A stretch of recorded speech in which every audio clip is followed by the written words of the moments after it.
okay વાંધો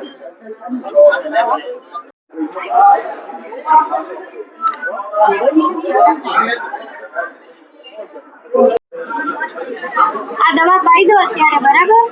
પછી જો નો સારું થાય ને તો બીપી ચેક કરીને લો બીપી આવશે ને એટલે પાણી ચાલુ કરવું આપણે અત્યારે દવા પાઈ દો